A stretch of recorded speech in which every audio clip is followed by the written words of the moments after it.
The first thing I'm going to do is start with that video that I wanted to show. Let's do that. Hi, everyone, and thanks for staying. But let me start with this. This was the video. Here we go. Let's see. Scroll. I'm using. There we go. Okay. Play.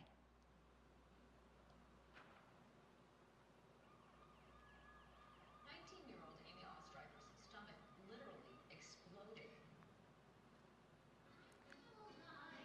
I'm still here by my will, where I knew I just had to survive.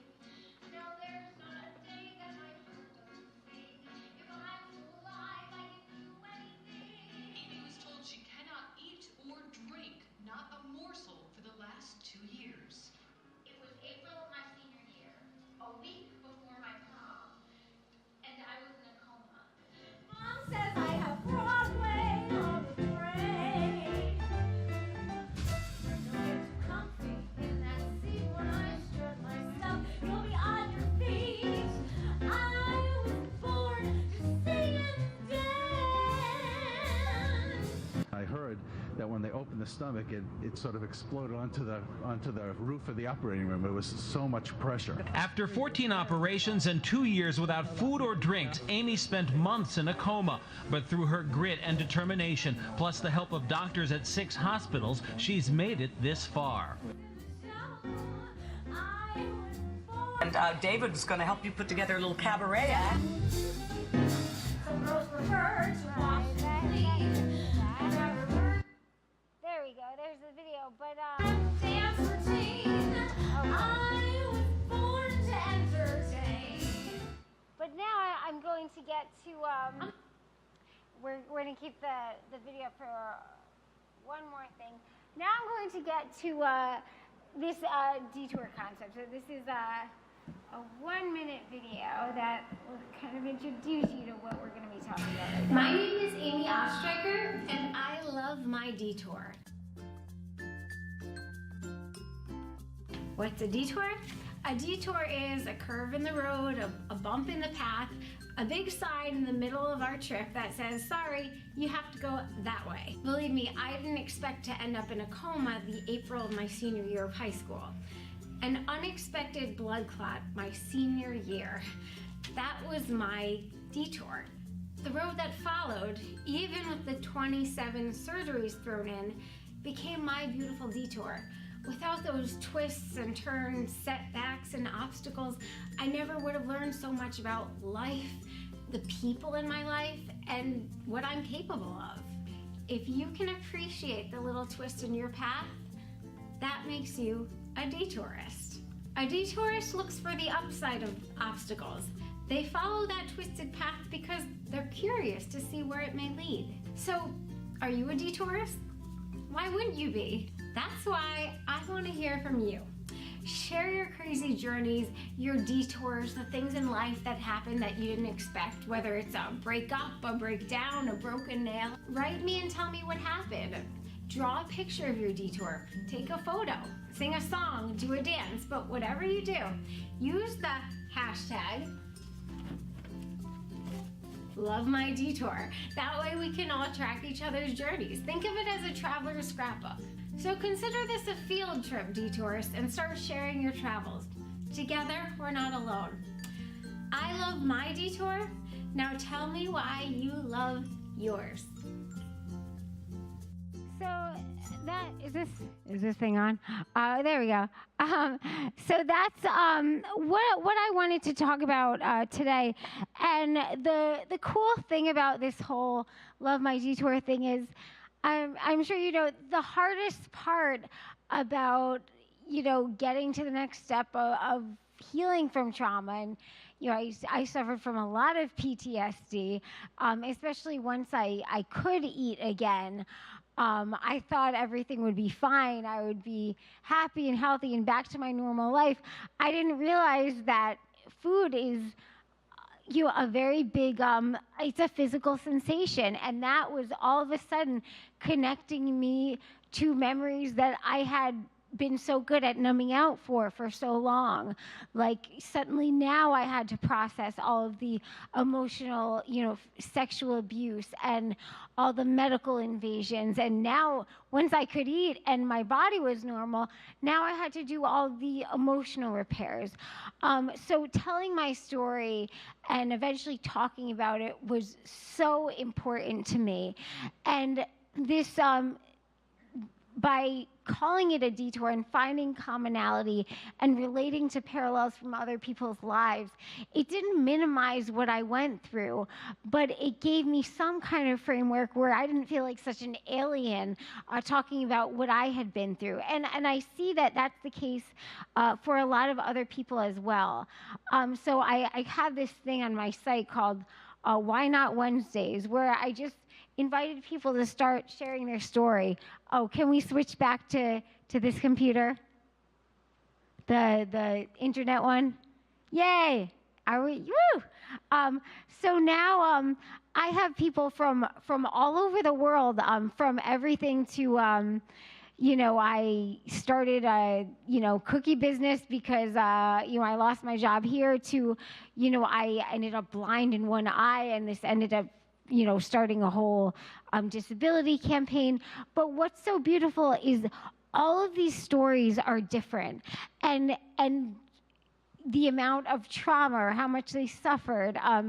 Some might relate some on a big scale, some to very minimal, but they all find some kind of empathy and commonality. And I think that's what we look for, and that's what we heal from.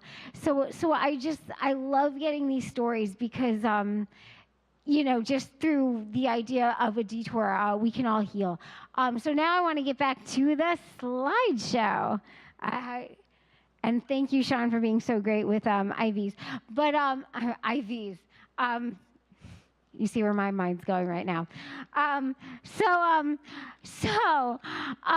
I want to start with was that idea of energy. So I want to kind of lead you through how I, was able to eventually share my story through harnessing that energy. And can I ask again, who is familiar with Peter Levine and Waking the Tiger, somatic experiencing? Anyone know what that is?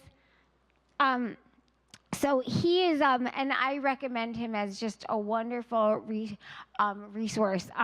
He did a lot of research on PTSD, but I'm going to go back to this quote that he says about Waking the Tiger. Let's see where that is. Come on, quote. Oh, we're not going to find it. All right, let's see. All right. There we go. Okay. All mammals automatically regulate survival responses from the primitive nonverbal brain, mediated by the autonomic nervous system. Under threat, massive amounts of energy are mobilized in readiness for self-defense via the fight, flight, or freeze response. We all know fight, or freeze response. Once safe, animals spontaneously discharge this excess energy through involuntary movements, including shaking, trembling, and deep spontaneous breaths. This discharge process resets the autonomic nervous system, restoring equilibrium. And on his site, you can actually see an example he gives is a video of a polar bear who's suddenly tranquilized, and it's tranquilized for a long time. But then if you go into the video of it, you'll see it just shaking and trembling for hours, and then eventually restoring homeostasis and back to normal. And that's that animal's natural way of just discharging that energy and discharging the freeze response. And like I said in the keynote, I really felt frozen after trauma.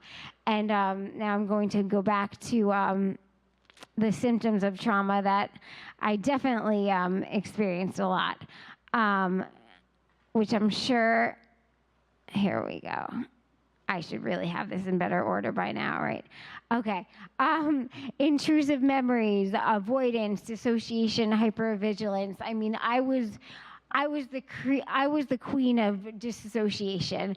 Especially from kind of, numbing myself out to anyone sipping a water bottle or eating, and then eventually. When I had to start processing everything that had happened to me, I really realized I had to be present in my body and really experience everything that I was going through. So that really took taking that energy that had become frozen in my trauma, where I just felt very numb and out of it, and really harnessing that again. And Peter Levine, and another book that I love, The Body Keeps the Score by Dr. Bessel van der Kolk. Has anyone read that? I can't recommend that enough. For like Hanukkah, I bought like copies for everyone. I said, read this book, even if they knew nothing about trauma, because it was such an amazing book for me.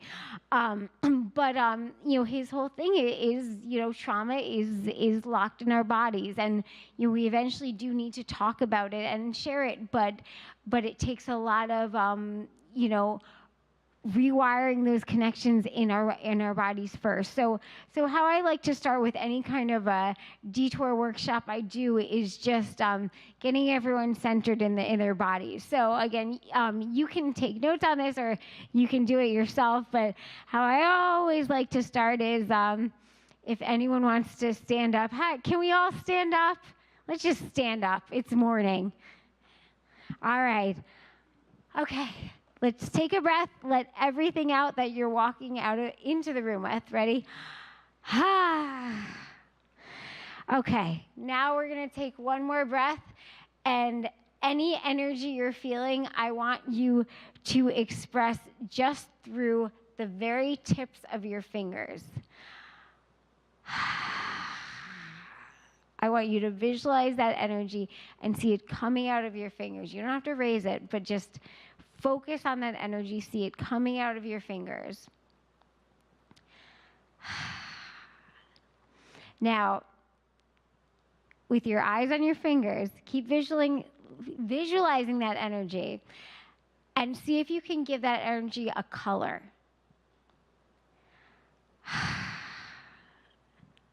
Keep breathing out that energy. See if it takes any kind of interesting shapes. Maybe it goes straight through. Maybe it starts to come out your fingers and then just does a little dip on the floor saying, nah, I don't have that today. Keep breathing. Now I want you to notice where that energy goes. Maybe that energy is taking on a little bit of a dance into the room.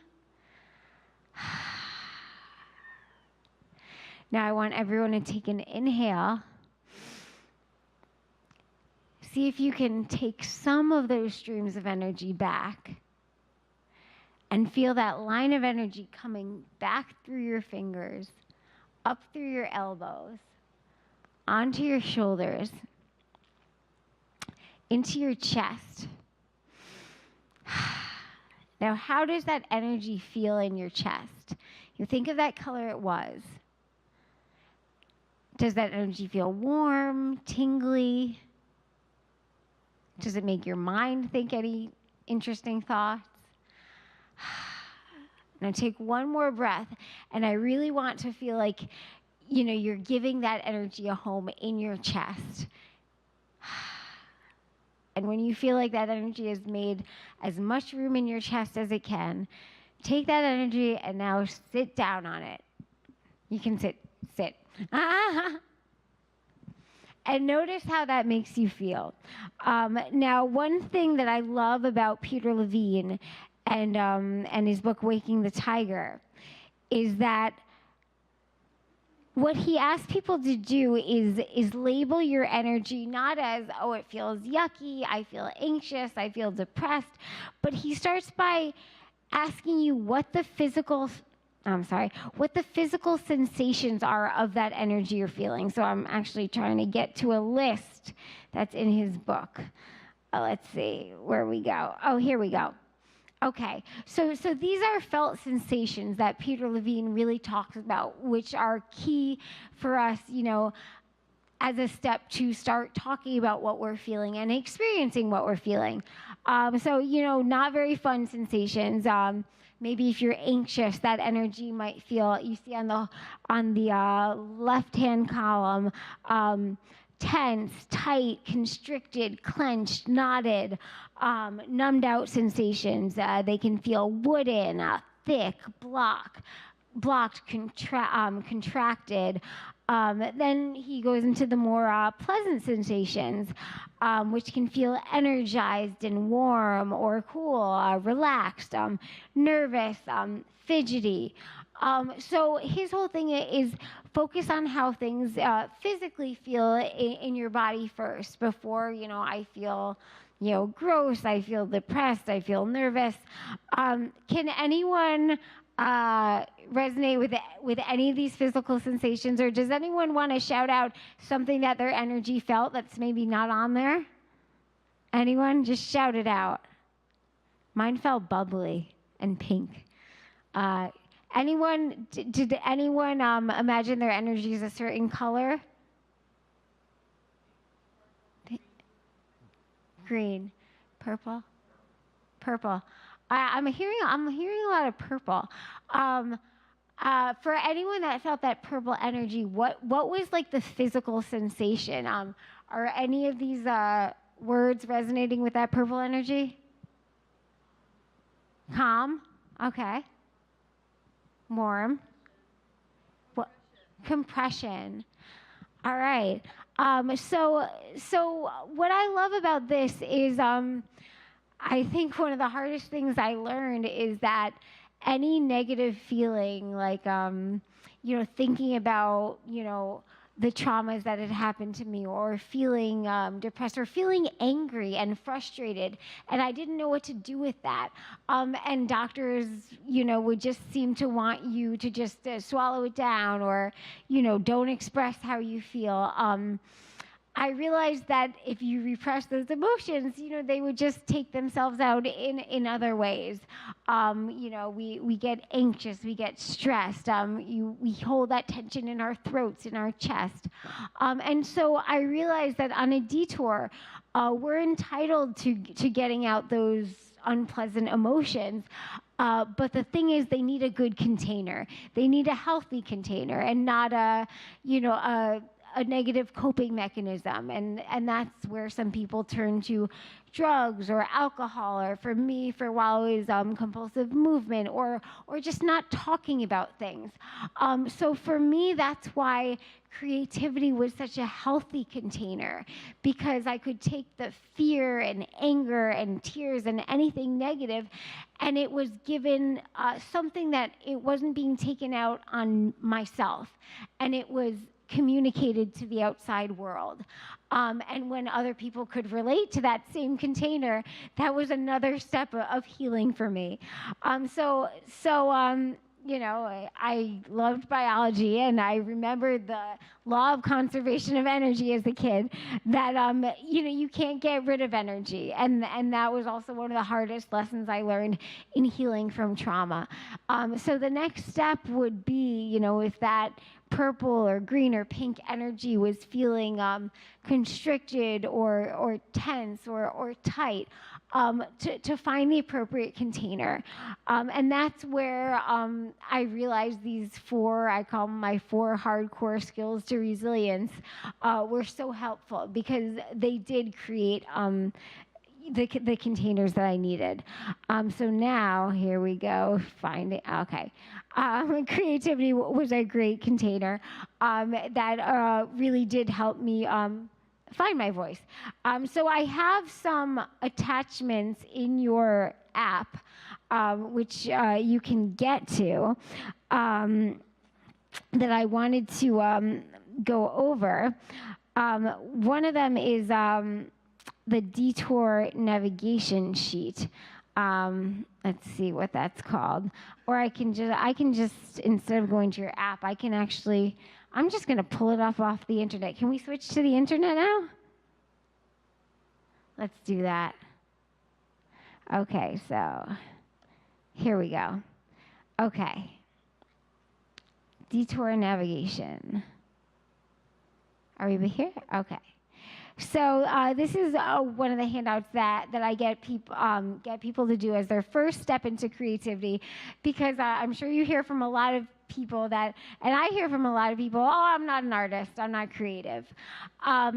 Creativity is a mindset. It's a way of seeing the world. It's a way of seeing things differently, where we feel that energy in our bodies and that purple energy, and we notice how it physically feels. And we don't just think of it as, oh, that's my anxious energy, or I'm getting nervous again, I'm getting depressed. But we are able to see that creatively as, let me just see that as purple right now, and let me examine it differently. And when we can see things differently, we give ourselves permission to approach it in a new way. So the first thing I have people do sometimes is just start with a crayon and a piece of paper, and don't think, put on some music, and think of a time in your life that didn't go as expected. And don't even think of the words, but just start drawing and seeing where your pen dips and falls and rises. And it's amazing that these kind of doodles will eventually evolve into words from people, and teardrops and hearts and symbols that they can relate to. And then eventually, these people are able to fill in, what the detour was in their life. I want to get to, let's see, here we go. Worksheets back here. Okay. I want to get back to this hero's journey. Because, again, sometimes we do need a bit of guidance and framework to how we're telling our story. And for me, I did not have words for a very long time. And I happened to discover a book of mythology. And that was how I was first introduced to the hero's journey. And I found this book of mythology over the many years that I couldn't eat or drink, and I was, staying isolated in my room in total uncertainty.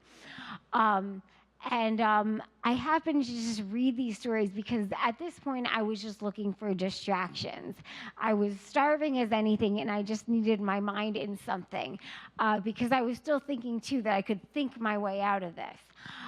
What I noticed in reading all of these mythology stories is that there were these common themes I was noticing, like, this guy is starting here, and he goes through this really difficult time and into this other world where he has to fight all these demons, and eventually he gets this prize, and he comes back to society. And I noticed that over and over again. And at this point, I knew nothing about PTSD. I knew nothing about depression or trauma or anything like that. All I had were these stories. So I had this very naive view of healing, which I think was a benefit, because instead of going right to labels and feeling like a victim, all I had were a hero's vocabulary. So it wasn't like, oh, I'm numbed out, or I'm depressed, but it was like, oh, now I'm in my journey into darkness, and I'm talking to my doctors, and that's my meeting with the mentor, and I'm crossing the threshold. So all I had were these stories, and every day I read one more story, and it almost provided a framework for me getting through day to day. And eventually I learned about Joseph Campbell. And I would recommend to anyone, if you need an intro to Joseph Campbell, Google his interview with Bill Moyers on Man and the Power of Myth, because that was where I was first taken in by him, where he saw that in all of these stories, there was this wounded healer archetype, which he starts off in the ordinary world, which would be down. Come on, mouse. One day I'll get this technology thing under my belt. It starts off in the ordinary world, number one, and that would have been, my normal life. Okay, I can relate to that. The call to adventure, which doesn't really always seem so adventurous at first, but the more I read these stories, the more I could create my own parallels, and I realized, okay, maybe that call for adventure was first, meeting that voice teacher. Or, my later call to adventure was, this stomach pain that ended up, causing, my coma. Refusal of the call. We might not want to go on this journey. Okay, well, when I wake up from the coma and doctors tell me I can't eat or drink anything like that, I really don't want to do this stupid journey. The next step is meeting the mentor. Okay, who is the mentor in my life? My brothers were in the hospital with me. They play guitar every day. That was really helpful to me. Or, we can meet multiple mentors on our journey. Maybe it was my friend who called that day, or someone that gave me great advice. But that mentor is the person that gets us to the next step. The big classic example that Joseph Campbell uses is, Star Wars. And Han Solo goes on this archetypal hero's journey. And that would be meeting, Yoda. Crossing the threshold. Okay, so our mentor has given us the advice and the courage we need that we say, okay, we're ready to do this. And maybe for me, that was when I was able to finally think about what I had been through and say, okay, I'm ready to start, processing the emotional abuse. There can be various times we cross the threshold, but the whole point of these steps is you're giving who you work with a framework where it's not so scary and not so uncertain to know what's ahead and to start reframing what they had been through. And even if they're only on step 3 and they're refusing the call, if they can read these stories and see the eventual steps that the hero has to take, even if they're not ready to get to that step yet, you're planting seeds for what's ahead. So when they get to the things that happen after, which are a lot of trials and tribulations and ups and downs, they'll know that somehow, at the end, the return with the elixir is in store. So we'll get to that. And another example that Joseph Campbell uses is Jonah and the whale, because Jonah is literally swallowed into darkness and has this whole transformation and is spit out, transformed, and returns to society. So after this crossing the threshold, another example is Dorothy in Wizard of Oz. Her ordinary world was Kansas, and suddenly she realizes she's not in Kansas anymore, but the movie ends where her circumstances are different, but she's still able to say there's no place like home. And that was one of the hardest things I learned in healing from trauma, that you don't go back to your old life. You can't have things like they were before, but you do find a new home. And it's different because it's changed, and you've changed, but it can be home. And I think that's what we're looking for with any big life transition or life change. We want our ordinary world back, and for a while, we might do everything to make sure that everything stays exactly like it was. But then we have that realization that, wow, I've changed, life has changed, and I can't get back to that life I had before. But it's okay, because I've taken on some kind of new identity, some kind of new hero superpower with everything that I've been through. It's taught me these skills to resilience, and I'm back home, but it has transformed. And that's how I found the gifts of trauma. And I think that's how we can help people find, the goodness in what we've been through. And I think that's also this hero's journey helped me never, we all have times like where we do feel like victims, but mostly I never felt victimized. Like, why me? Why did this happen? I don't want to do this anymore, because I saw a path in front of me. And again, my situation, there was no roadmap for, oh, your stomach explodes, do this, this, and that. There was really total uncertainty, and for a while it was not known if I would make it through the night, if I would get a digestive system again. My dad used to tell me, you know, it was minute to minute, then it was day to day, then it was week to week, month to month, and then you go back to taking it one day at a time.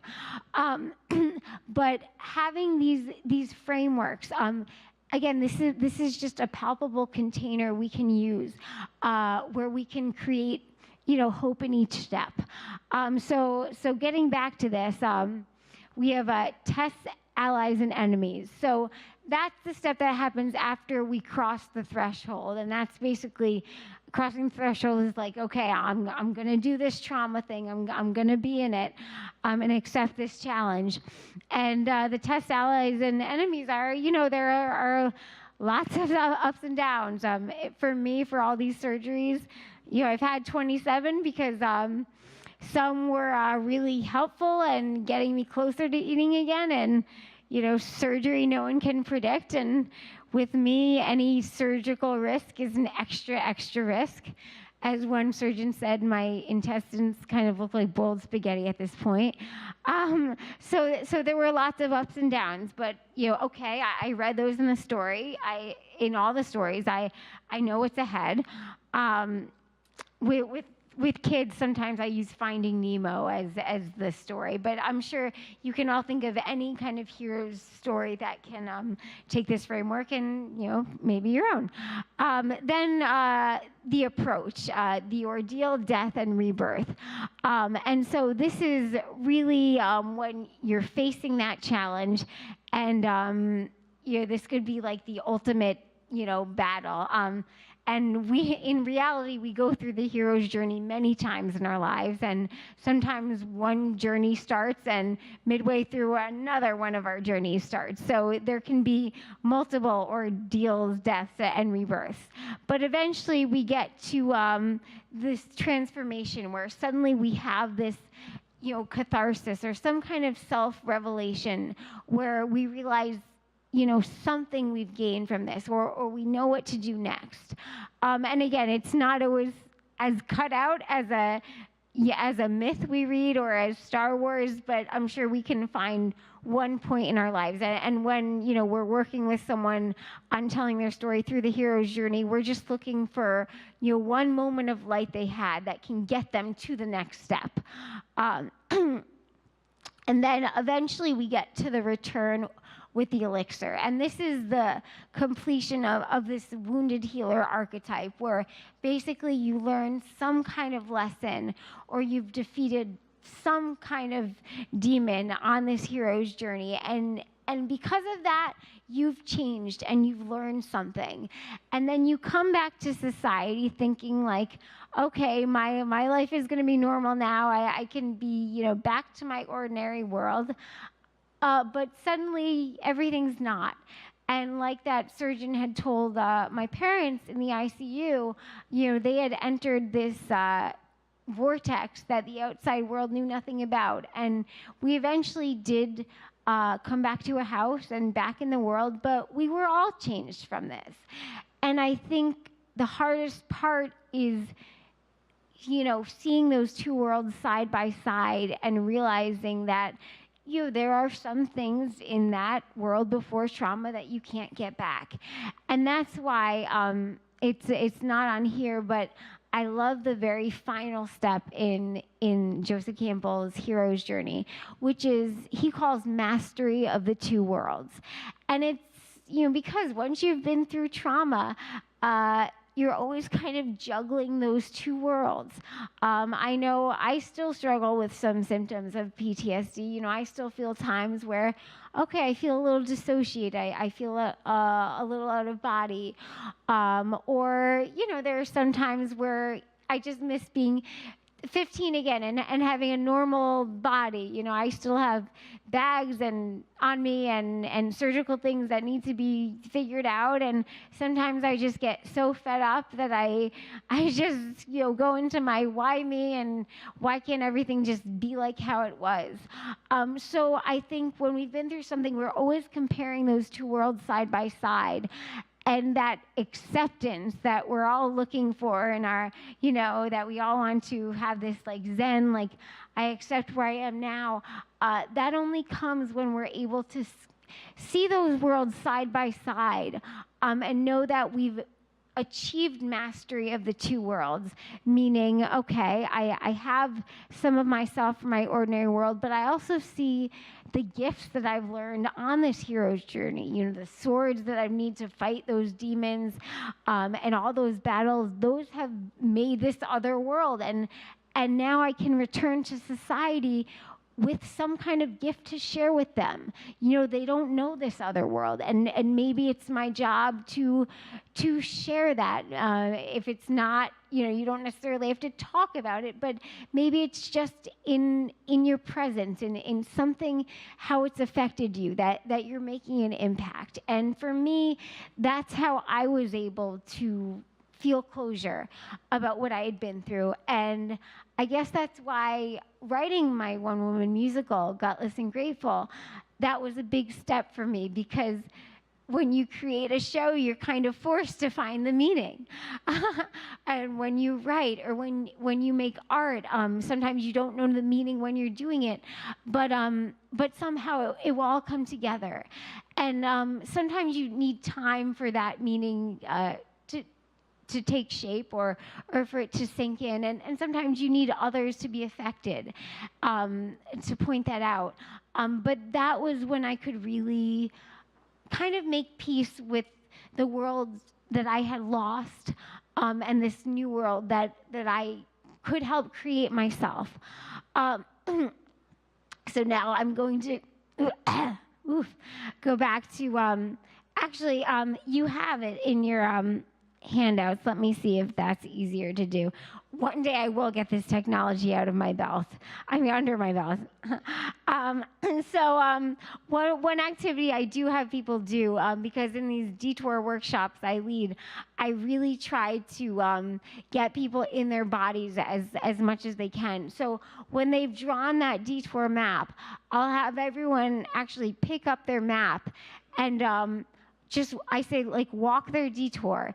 And so, you know, they're all kind of in a room, and they're all kind of just, like, circling around, you know, and I just say, like, notice who you pass.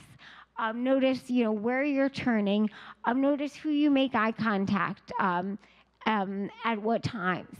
And I think a detour creates that kind of metaphor and that kind of symbolism that gives us enough distance from what we've been through, where we can relate to people and be in a space where we're ready to listen and to tell. And then I'll actually have people do, and I was actually inspired by a choreographer named Bill T. Jones, who did a movement piece where he actually worked with patients suffering with terminal illnesses, and he actually did this exercise with them, where he had one volunteer walk their detour map around, and then he had everyone line up behind that person and put their hands on that person's shoulder, and that person had to actually now put words to each line in their detour, but everyone and move around in their detour map. But he looked back and he saw this whole line of people behind him. And, you know, when the, you know, ups and downs were difficult, he had a very difficult time, you know, talking about what had happened. And, you know, this was this turn, this was when I was diagnosed with this cancer, and this is when I was in remission, and this is when I had another setback. When it got difficult, you can see, you know, when this is being filmed, you know, he looks back and he has this whole trail of people who have all drawn their own detour maps. And even though they don't have like the same exact words for their detour, they've had the same curves in their lines, and seeing that empathy transmitted in this whole line gives this person narrating his detour the strength to physically move forward, and also the strength in the words to keep telling their story. And that's that's actually another thing you can Google. Another Bill Moyers interview. This guy is brilliant. But it's an interview with Bill T. Jones and Moyers on creating this beautiful choreographic piece called Still Here. And for me, it's really proof that trauma does exist in our bodies. And even if we're not through the trauma yet, and even when it's a life-threatening illness, we still deserve to get our voice out, and when we can express what we've been through, even when things are not resolved yet, we can still have some kind of control. Even if it's not the end control we want, like a solution or a cure, it gets us from day to day. And I think that's the most important thing on any kind of detour. I say that's what makes a detourist. It's just the idea that you put one foot in front of the other, and you don't know what tomorrow is, but it's okay. I'm doing this step, I'm doing this step. And you hear that cliche, one step at a time. And it's one of those things that you want to roll your eyes at unless you can really experience. And I think a great way to experience it is through giving it a framework, giving it a container. And that's why this hero's journey is a great container, because for any journey in life that we don't know what's ahead, at least we can use, okay, I can pull out a story. I can pull out a fairy tale. I can read a book, and I can identify those steps, and I can see how their story turns out. And maybe I can create my own parallels in that. And those are stories we're making up ourselves. But hope is the best medicine. You can, what is that? Is that, oh. I hate computers, by the way. I really do. Did my mom just say I said that 10 times? So now I'm going to pick on my mom a little bit, because I was just about to get to this part. What was I going to say? Oh, yeah, hope is the best medicine. When I couldn't eat or drink, doctors are very... very afraid of giving you misinformation, or they don't want to say anything that's... that they can't confirm. And one thing, and my family does feel like we changed the ICU doctors a little bit, but my mom would take them out in the hall, and she would tell my surgeon, who we called Dr. Doom, he said, "Don't you dare tell my daughter she's not going to eat," and she would bring in like Reiki healers and all these people, and they on the ICU they all thought we were crazy, but it's true. I think doctors didn't realize that, when you tell a patient, you can't do this, or you won't be able to, you think you're playing it safe, but that hope is really such a palpable medicine. And again, you could have looked at me like I was insane, that when I came home from the hospital, I'd just make big countdowns, 7 days, 6 days till I can eat again. Not knowing when or if that could happen. But again, on a detour, you just need what is going to get you to the next step, and that's all it takes. Because the truth is, no one knows what the future is going to hold. I want to get to some more of those handouts that I have, which you have in your attachments, I believe.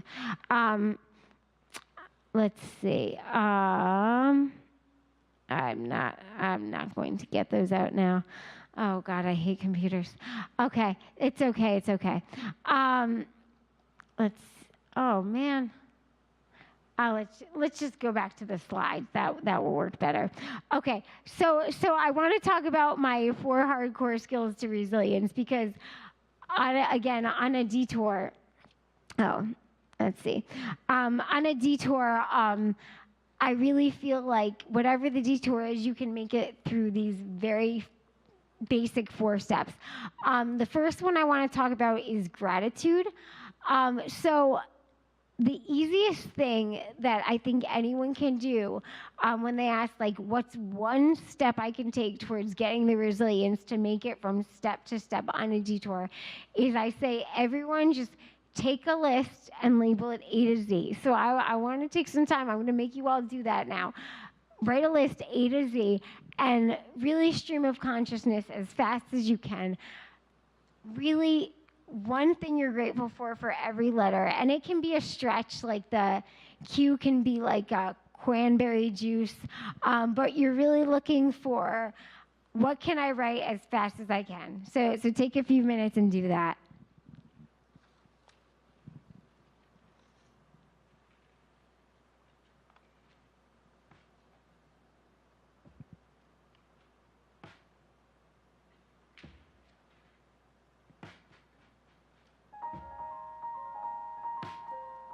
Oh, there we go.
We'll give you one more minute to start filling those out.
All right. Has anyone completed the A to Z?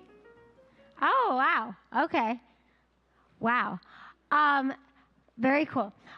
So I want someone, can anyone tell me anything they notice about, does anyone want to just name some out? Popcorn style.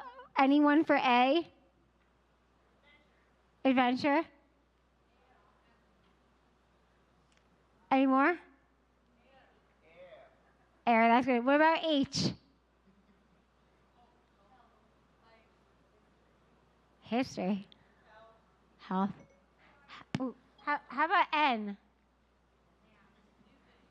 New things, all right. Any cues? Oh, wow. All right. I get the picture, people. I get the picture. Now, when I did this, and I was at Mount Sinai for that awful surgery for a good, 2 or 3 months. So doing those a few days at a time, I realized that these were coming from a larger place.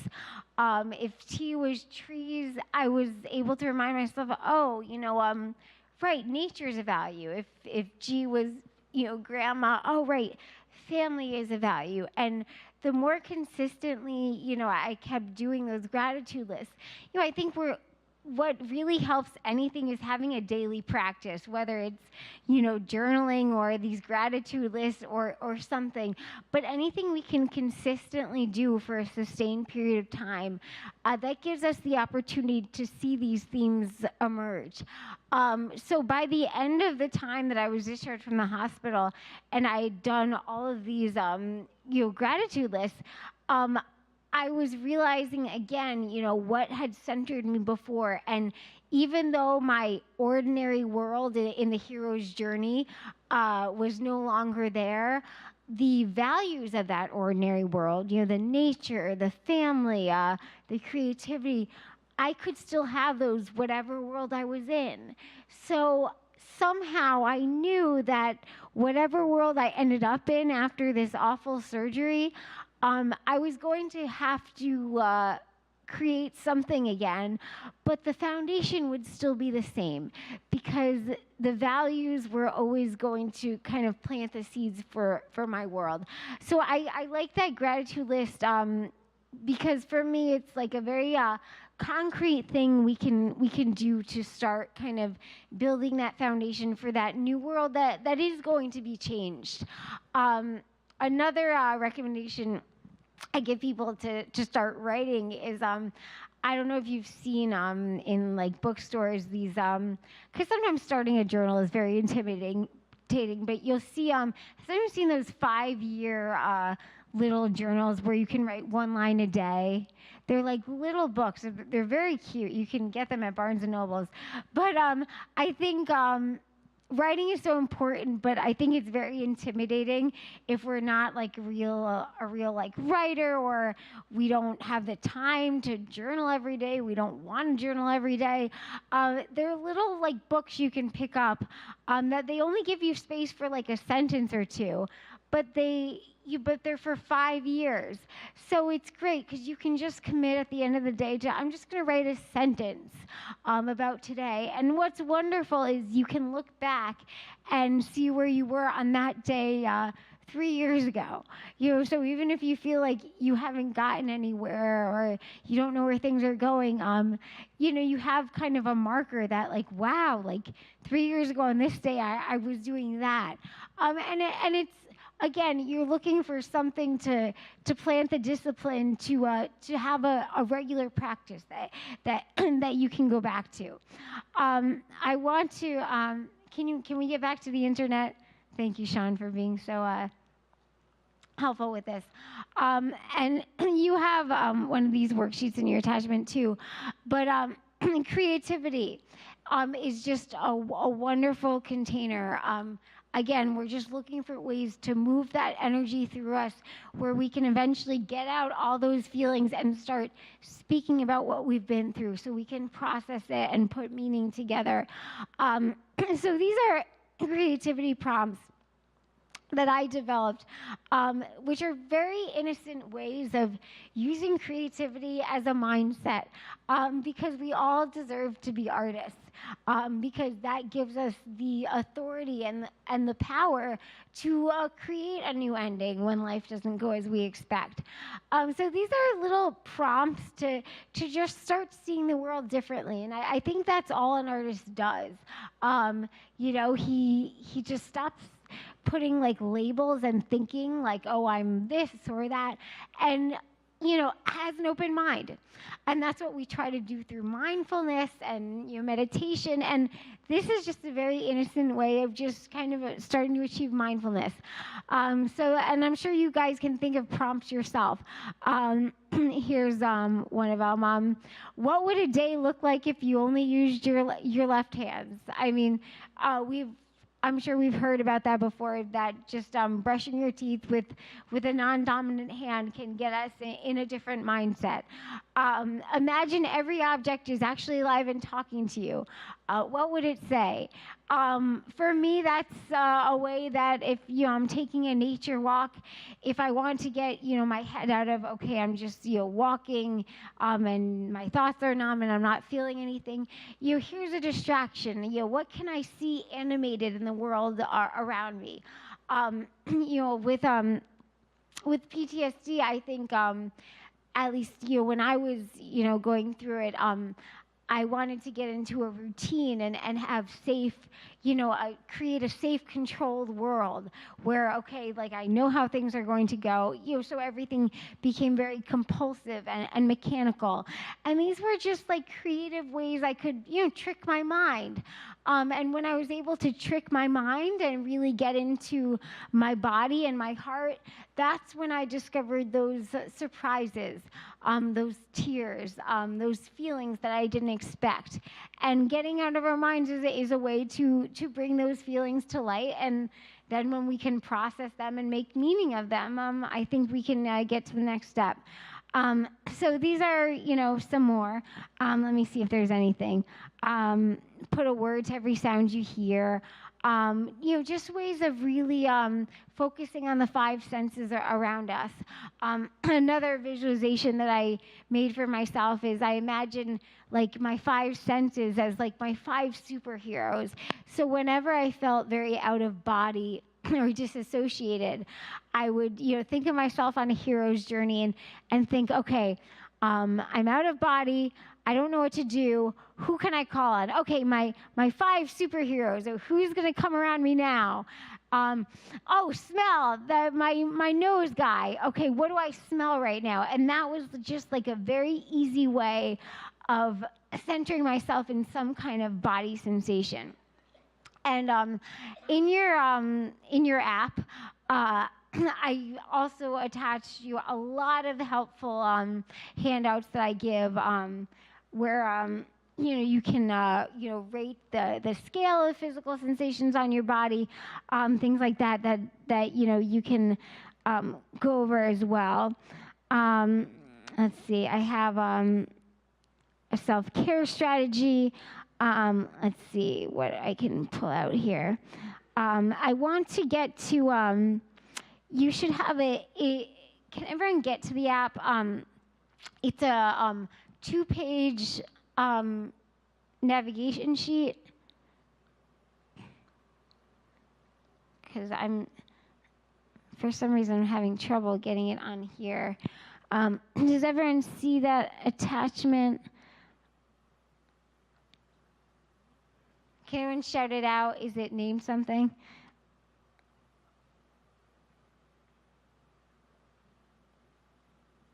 A view. Let's see. It starts with if you open it up, it says detour navigation sheet. Does everyone see that? Okay. This is another thing I use with people. Again, just like a very innocuous way of starting to tell their story and giving a framework. I think once we have a framework, it's a lot easier to start moving ahead. Again, why it was so hard for me to figure out how to piece my life together when suddenly, doctors tell me I can't eat or drink and they don't know what's going to happen. Okay, how do I get through this? Okay, I'm going to create a framework where there was none. And when we can empower the people we work with as artists, as writers, as people that can just create our own framework, I feel like that's a lot easier on any detour. So I actually want you to take some time and fill this out. I want you to take any detour in your life, and if I were doing an actual, workshop, I would, have people move around with their detour maps, try to visualize some kind of detour in their life that they want to start with. It does not have to be the most life-altering trauma in your life. It could just be, I wanted to get coffee this morning, and I took a left and ended up at the diner. But just pick one detour that you can really just put into words. And again, it might not be the hardest one. What's the first detour that you've taken recently that comes into your mind?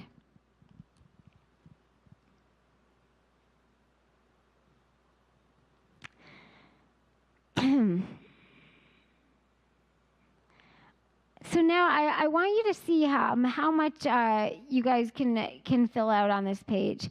I'm going to give you 10 minutes. And if you want to take that time to actually take a physical detour and feel your way out on this detour, go right ahead.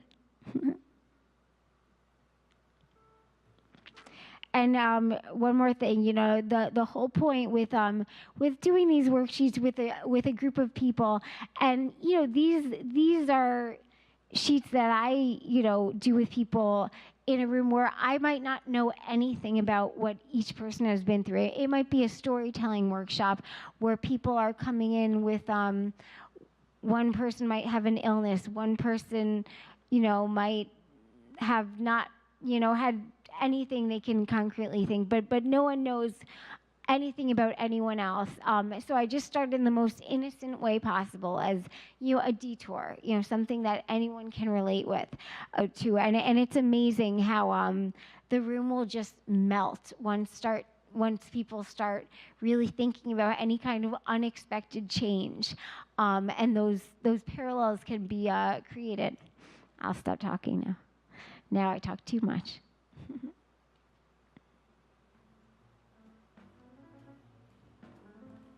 Oh yeah, let's get some of that music on.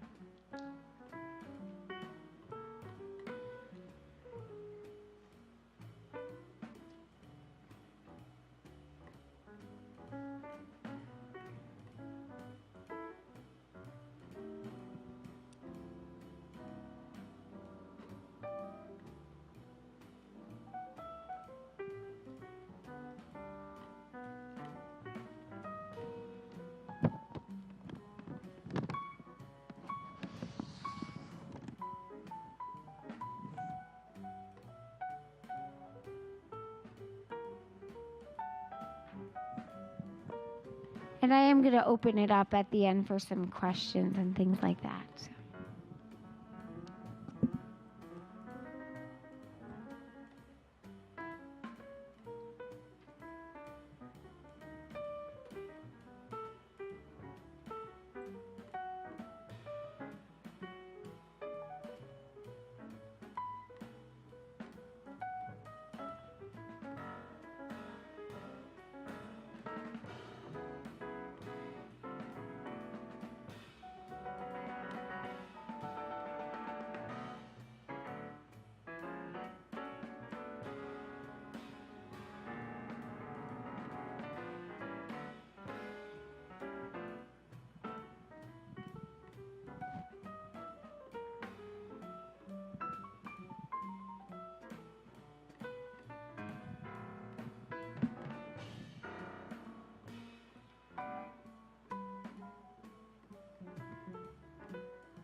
We're going to take 5 more minutes.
Two more minutes if anyone wants to wrap it up.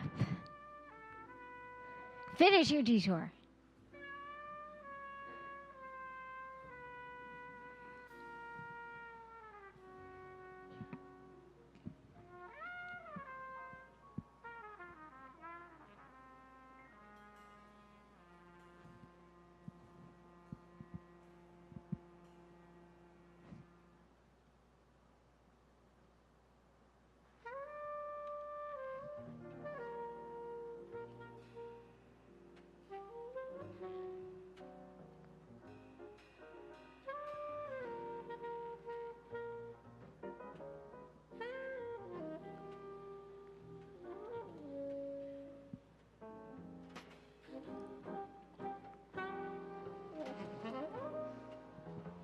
All right. Now, I would love to ask, is there anyone that would like to narrate even just the first step of the detour navigation, which is here's what I plan for, maybe the first 2. If someone wants to go for a few of them, that's great, but do we have any brave volunteers? How about, oh, we have a hand. What's your name? Dan. Hey, Dan. Can we clap? Because Dan is a detourist. All right, Dan, you only have to say however many you want, but let's hear it. Woo. Started with hiking is what I planned for, and the detour that interrupted it is I have back pain that's related to a genital condition, and that I felt frustrated, in pain, anger. Why me? Why now? This was bound to happen because of things my parents and grandparents went through. I reached out to friends and doctors. I felt lost and disconnected. This is the way my feet felt lost and disconnected from the rest of my body. I went to hike. Weather on my trip was blustery. Sights along the way were deja vu of kind of what my mom had gone through, and then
Thank you.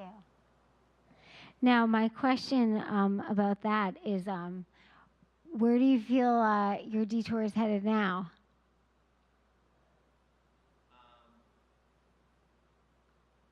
Probably more anxiety. I'm thinking about surgery, so hearing your story is Oh, me too. a little nervous about it.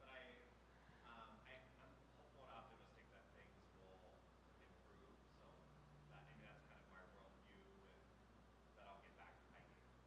Awesome. I hope you do. Can we clap for Dan? Thank you. Thank you. And I think we all find with these detour maps that even when one detour is finally winding down, another detour will start. Does anyone else want to share even just one step of their detour, even just their ordinary world before their detour? Oh, hi, what's your name? Hi, nice to meet you. You've inspired me with this because I have a lot of different detours and experiences, and so this has been pretty inspirational. So Thank you. I'm going to honor you with the story, but I'm going to have the interpreter read it just so that they have it word for word. Of course, thank you. Feeling surprised by my own detour, unpredictable, uncomfortable, uneasy, and insecure. This site on my detour map is where I met my cousin, my mentor, my mom. Now she and I are starting a new detour in togetherness, safely and securely. Scary, in fear of abandonment and rejection. Mom tells me I'm stuck with her. Fear is now releasing. Fear. Will she expose me, losing my trust, and put me to shame? Mom tells me to open up, and she has my back all the way. Faith and hope in the Almighty will take me through this new detour with her, my mom. Thank you so much for that. Thank you.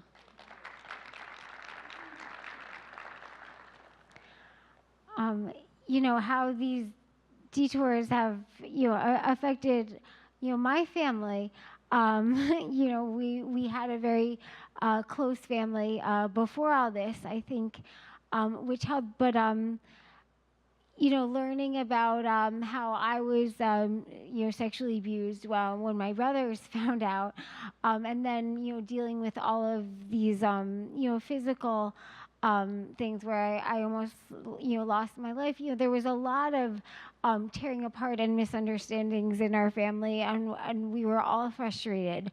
I did want to say one thing about how detours kind of affect everyone in the family. My brother Jeff, who I mentioned, had kept that journal for the first 72 days I was in a coma. He was so inspired by how the doctors had taken care of my life, but also I think we were all affected on the disconnect that we did feel with doctors, that your doctors would wonder, why I was, starving when I was on like 3,000 calories of IV nutrition, because hunger has no psychological component at all, apparently. But eventually Jeff said, I'm gonna, go to med school. And he had just, graduated from college, or not just, but he was in political science, and we all thought, okay, Jeff, right.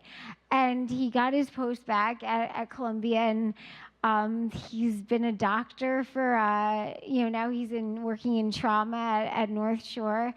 And he actually just flew down to Jacksonville to give a presentation for doctors on gun violence and everything he was doing there. So it turned his life in new directions.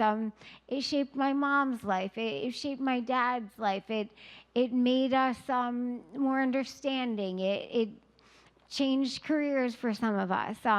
But I think when everyone was finally able to see how the detour had some kind, shifted some kind of thing where the life they were in, they couldn't even compare to now. I think that's when we found some kind of closure.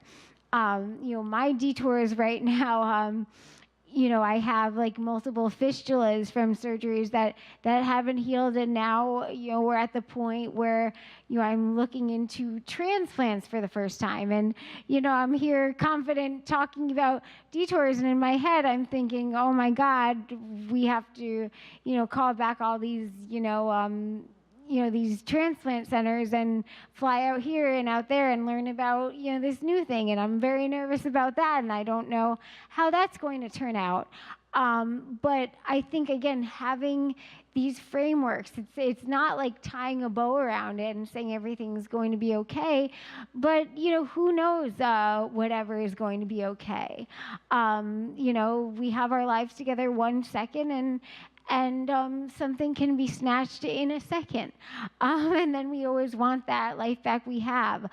So I think the most important thing for any of us is to put, one step ahead at a time. I did want to mention one other attachment I have in there. I think it's called like Pixar and poems and stuff. I just look for any kind of container that can get people, when they just see this blank canvas ahead of them of like, what the heck is going to happen next? Some kind of container, some kind of framework. And what I learned actually when I was studying playwriting is for Pixar movies, they have a very specific 6-step formula. Does anyone have that attachment out? I can't get to it on mine, but there are if you and you can look at that later. But there are kind of 6 very let's see if I hate technology.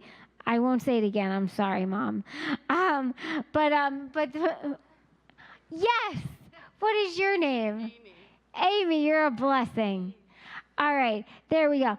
I have you a limerick, a haiku, and again, sometimes it's very overwhelming to start just like, where do I start talking about what happened to me? A limerick, you can only have so many syllables, and it has to rhyme here and there. And so sometimes we need a little help with those words, and that's where the creativity and the poetry comes in handy. And at the bottom, the Pixar story structure. So apparently every Pixar movie follows this. Once there was, and every day one day blank. I mean, can y'all can fill this out with whatever Pixar movie you want. And so this is what I like about this if we're talking about detours. One day blank, something happened to interrupt or change what I was doing. And whoever you're working with might just get to that point. And then you have the next 3 steps because of that, until finally. And you might not know that because of that. And you might not want to even think about it now. And even if that person says like, well, nothing is happening because of this, I don't know what's in the end, in their head, Pixar, okay, I do remember that, all I'm thinking is Finding Nemo now. I can't, Toy Story, I don't know. But okay, I do remember, sign kind of that they went through this, and then I remember the ending of that movie. Okay, so they realize that. That doesn't automatically equate them with, so I'm going to, do the Buzz Lightyear thing. I forget how that movie, well, there were 4 of them. There were a lot of detours in Toy Story, I guess. But having that, just planting that seed of awareness that there is a finally, I think empowers us more to achieve that finally ourselves. So I did want to share that. And I want to do 2 more things. I want to open it up for questions because I will stop talking so much. But I also I want to sing you guys one song, actually, that if we can switch to the internet, that this was written during a detour in my life that's in my show now, called Lost in the Corner. And why I'm singing that is I was very good at finding my routines to deal with not eating or drinking. Those were my anchors, and it was my way of creating safety and certainty in a world that I had no certainty over. So there was a point in my routine where I was just like addicted to the internet, and I had my routine and staying in the house. And then one time we had this big storm, and all the power went out, and so you can't eat, you can't drink, there's no power. I really was about to go crazy. So I actually remember, because of that, detour, to kind of shake me out of my routine, I lit a candle and I took a piece of paper and a marker. And I still have that paper, but I just started, again, I needed structure, I needed some kind of frame. So I just started writing lines that rhymed, and it turned out to be a poem. Eventually, when I was putting my show together, I ended up putting that to music. And what I love about when I can get people to create something, make art or just write something, the best thing, and this is why I love having these paintings from all that time that I was stuck in the hospital, is we can look at it eventually, and that singing tree painting of that dancing happy tree, that was like depressing as heck. But like now I can only see the joy of the dancing tree. And I think that's what art, any kind of creation, can provide us. When we've had enough distance, we can look back at that and we remember from a distance, the pain that created it. But at the end, only the art remains, and that's where we can find the meaning from it sometimes too. So this song is called "Lost in the Corner." Let's see. Did I do it? Yeah.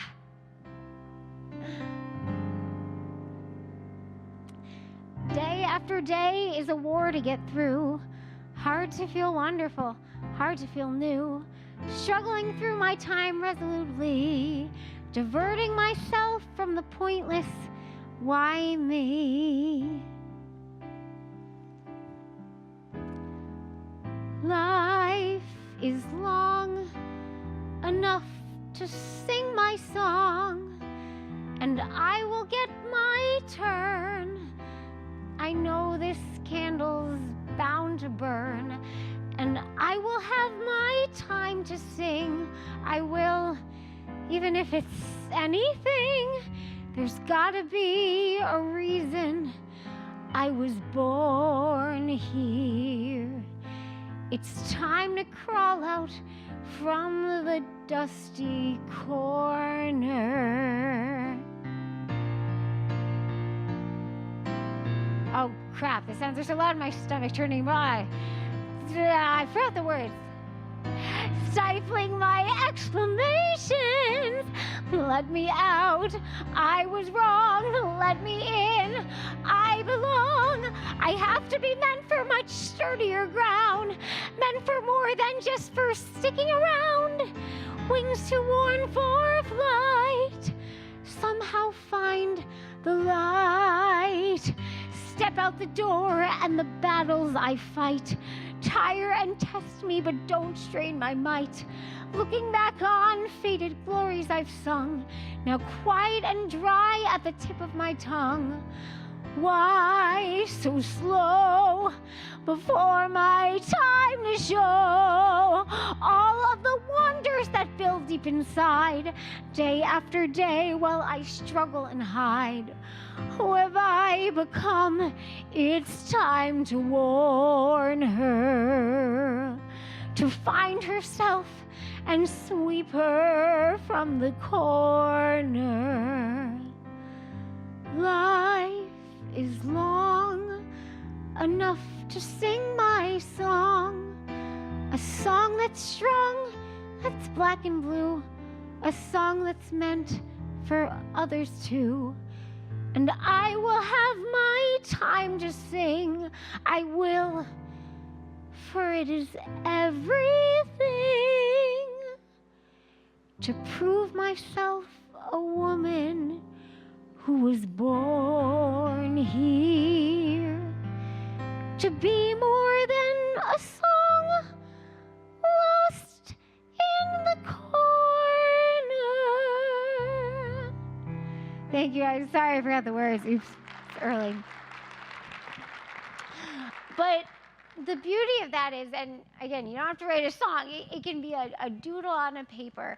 And that later you frame and is on your fridge. And you look at that later like, God, I remember when I wrote with that crayon and I had no hope at all. I mean, I remember when I was in my basement, I was thirsty as heck. I think I was with my mom was sitting across from me, telling me the usual, soon you can eat, soon you can eat. I'm like, shut up, Mom. No doctor is telling me that.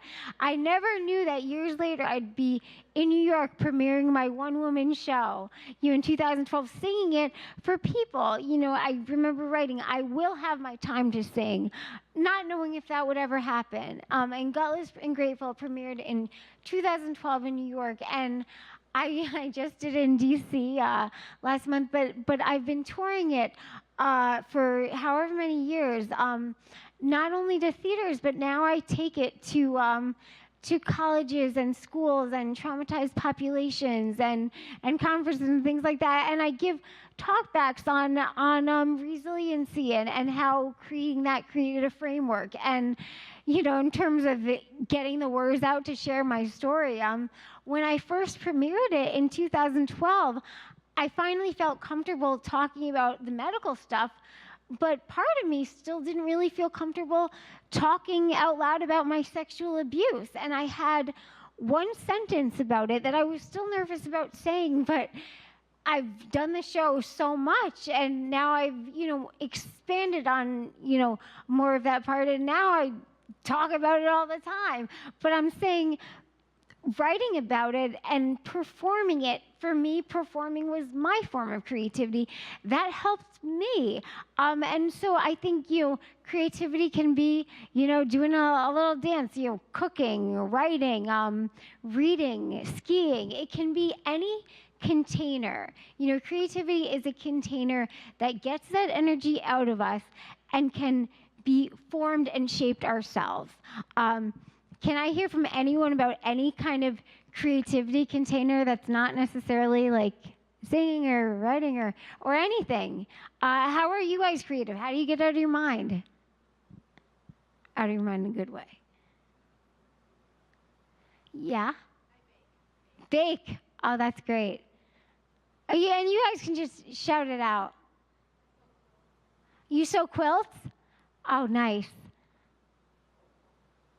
And one more.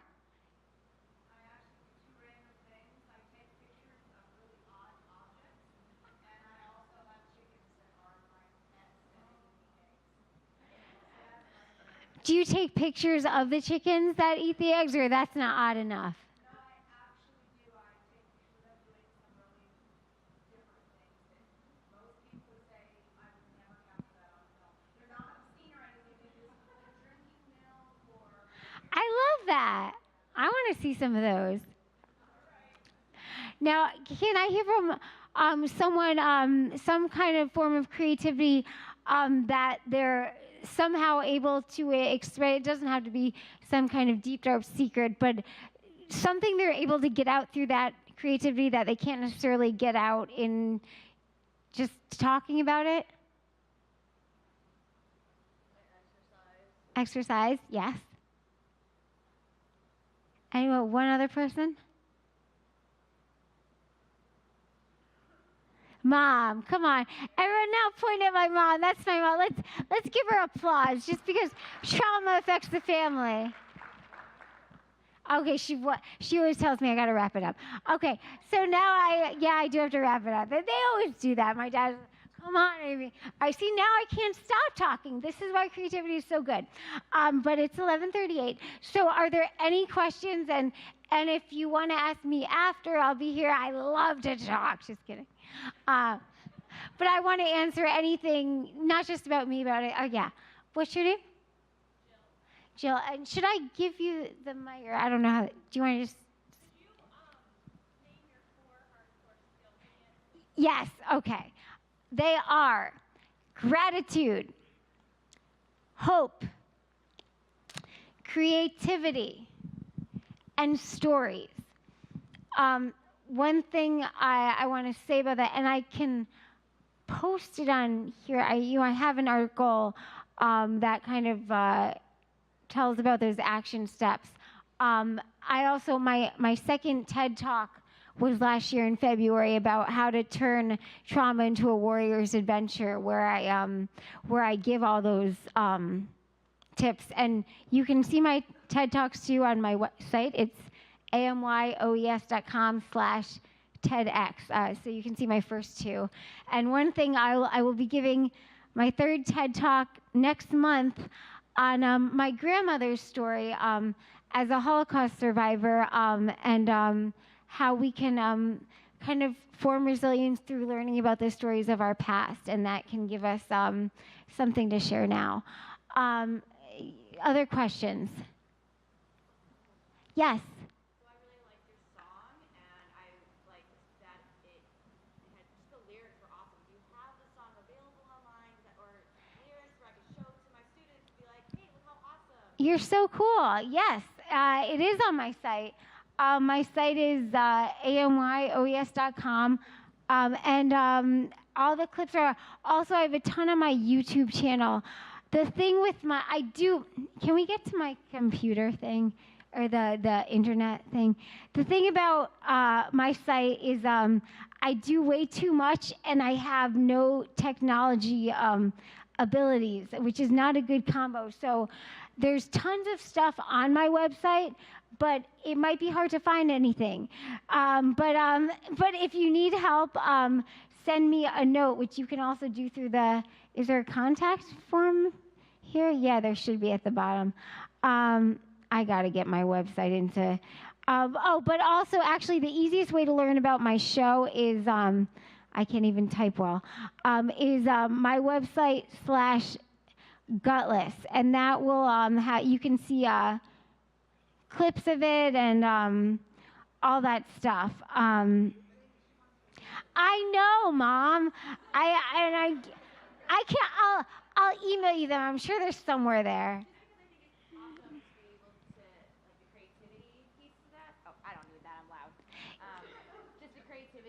I just always encouraging students Yes. to do the same thing. Like, if you have anxiety or depression, what kind of passion can you use to get through it? And I really like the lyrics, because I have a lot of students that do write poetry, but I think it's really cool to hear what it can become in a song. Awesome. Yeah, and wait, maybe if we get to, I gotta, one detour in my life, my husband used to do my website, and then I got divorced. This won't be the Amy therapy session, but anyway, now I don't know how to do my website at all. Just kidding. All right, but there's music here. Oh, here we go. Here's music. You can get to that, and I promise I'll get my technology skills. I can always email you those separately. That's the answer. Yes.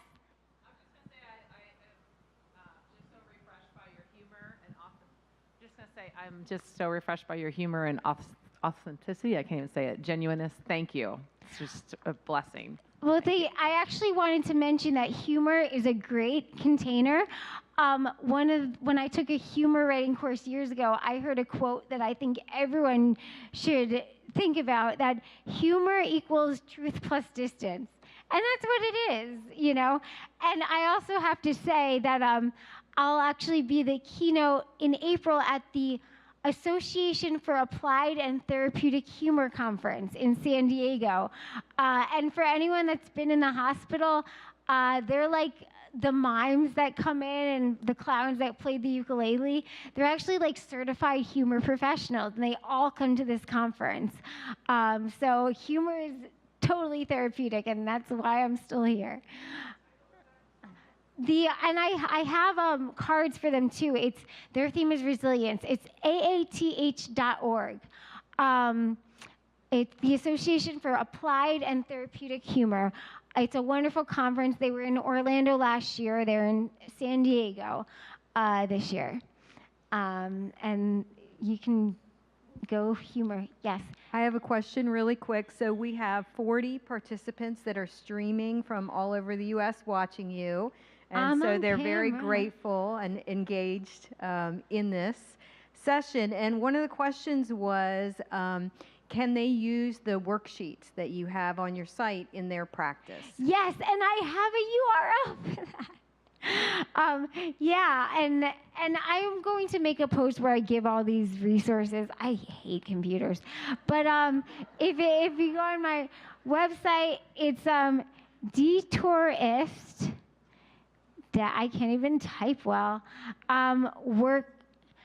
Stop it, Mom. She's my hardest critic. She's such a stage mom. Detourist workshop, and that will load, and then. Oh, look at that. You can even click on the free downloads where I have some stuff. And again, if you don't see anything there, oh, look at the bottom, you can contact me. And that works. This book, I also have a book coming out called My Beautiful Detour. Oh, no, that lands on the contact me. Well, anyway, you can contact me. All right. Do I have time for one more? And I'll be here. So any more questions? So if you don't mind me asking, what is your health like now? That's a good question. So no surgeon knows what to do with me. So 28 surgeries counting the car accident in November. But the 27 have been, does everyone know what a fistula is? It happens in surgeries when there's a connection there that shouldn't be there. And the reason why I had so many surgeries after that 13th reconstructive surgery that was supposed to fix everything is, something kept opening or something kept leaking, and then they'd have to try to figure out what to do. And, for most people, there are, typical ways of healing a fistula, but because my anatomy is so crazy, it's always been a little complicated. So I can eat now, but I don't absorb everything. So I have to eat a ton of calories, and I only absorb about 20%. So my body's kind of unpredictable, and it has gotten a little unwieldy, this fistula. So we are looking for solutions that are more than just dealing with this fistula. So that's why we are actually looking into transplants for the first time. And I know this is people are from all over and have lots of resources, but we are looking for crazy surgeons and crazy ideas and stem cell research and all those kind of things to make Amy not have to do another surgery. But it is difficult right now because I have an ostomy which took a long time to accept, but now I'm okay with it. But then I just have a very large fistula, which is a wound that hasn't healed. So it's why I can't sit down. It's why I have to why I don't absorb everything. So we're still on the road. But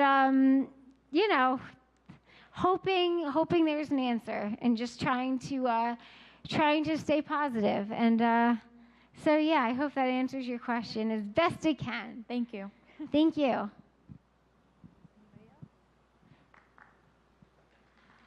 Oh, we got one more, and then I promise I'll stop talking for now.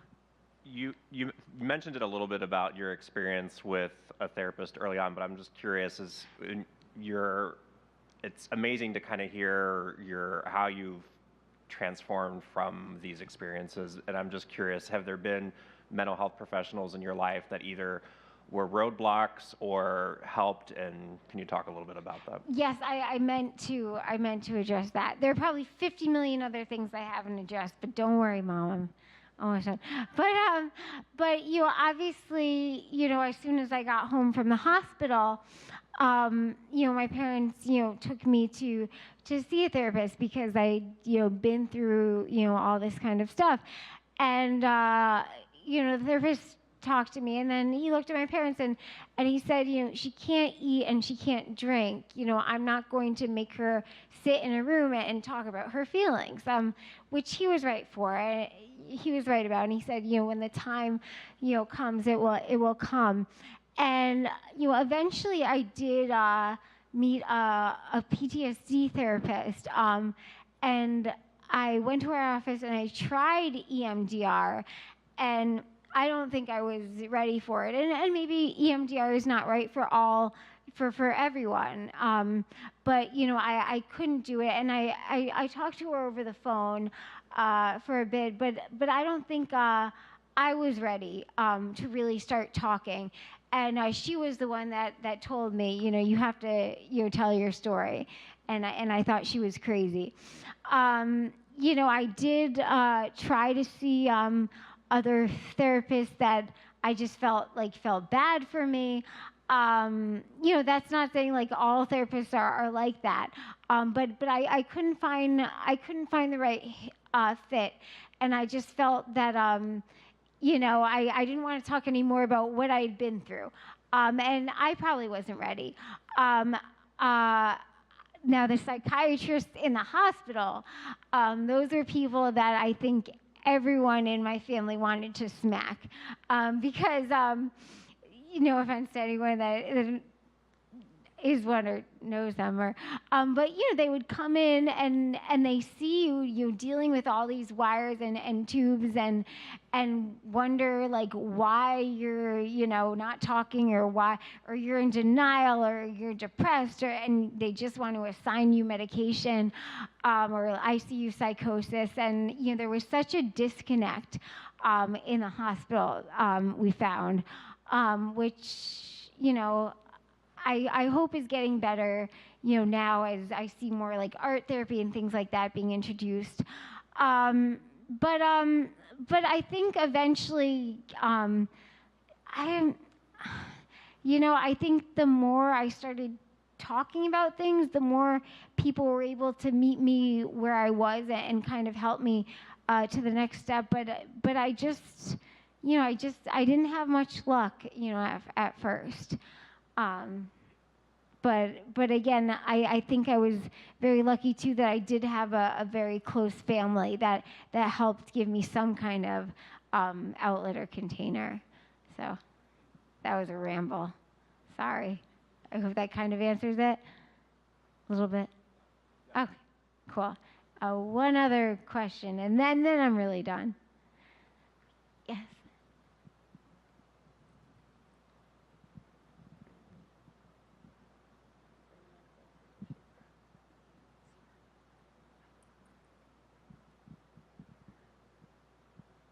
Hi, again, thank you for honoring us with your story and the perspective that you have. But I'm just wondering, as far as your social life now, has it limited you in any way? Or, for example, when you go out or to restaurants or things like that, do you feel you're encouraged by people that you've met? Or do you feel that it's limited you in any way? I mean, I'm deaf, so I know my limitations when I'm out in that way, but how has it limited you? That's a great question, and I'll be quick, Mom, I promise. But because my medical circumstances have changed so often, they've definitely changed many times over the years. So for the 6 years I couldn't eat or drink, I kept myself very isolated, like locked in my room. Doing my art show and doing this performance eventually were really my first introductions to the world, where I realized how much I missed being around other people. And once I could eat, that opened up a whole new world where I remember the first time I had pizza, and it was a revelation. Besides pizza, I realized the first thing I did was call my brother saying, oh my God, I can go out with friends and say, oh, let's watch a movie and order pizza. Or like, I can go to a pizza party. Or, I realized that food was a key to getting back into the world again.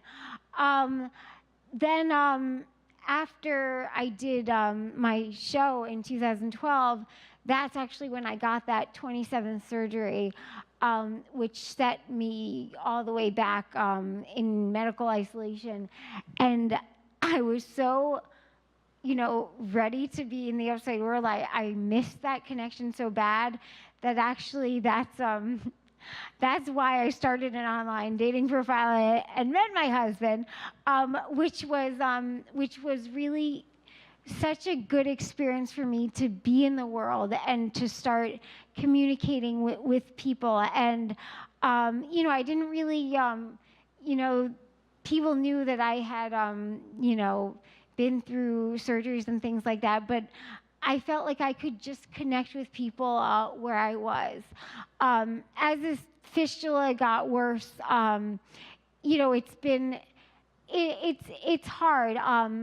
Though, I do try to get out as much as I can, but, it's, when I go out to eat with people, I can only be at bar tables because, when I sit, this like wound bag on me leaks. So it is very frustrating, that like, but, maybe it's because I am comfortable talking about what I'm going through that like I can, maintain those friendships and keep those connections because I know how important that is to me. I worry about, if these transplants happen and things like that, how that will change things. But I think one thing that I know is important for me is I need outside connection. I need to be with people, which is why I love these conferences.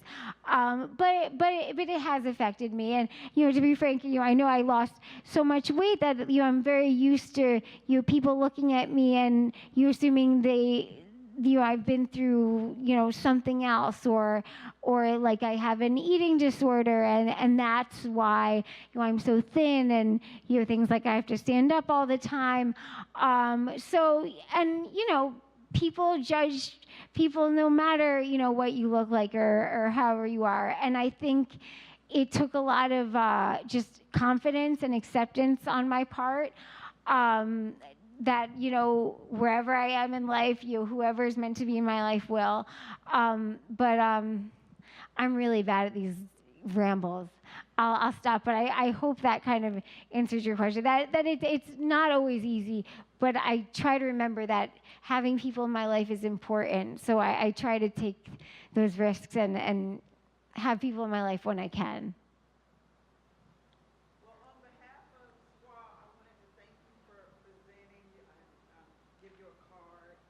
Aw. Thank you guys. And what's your name? Leandra Moore. Thank you, Leandra Moore. Oh, yeah. You can improve by kicking me off the stage. I'm going to hear from my mother. I hear about too much. Just kidding. And my mother for giving birth to me. No, just kidding. I don't know. Thank you guys so much. And I'll answer questions later.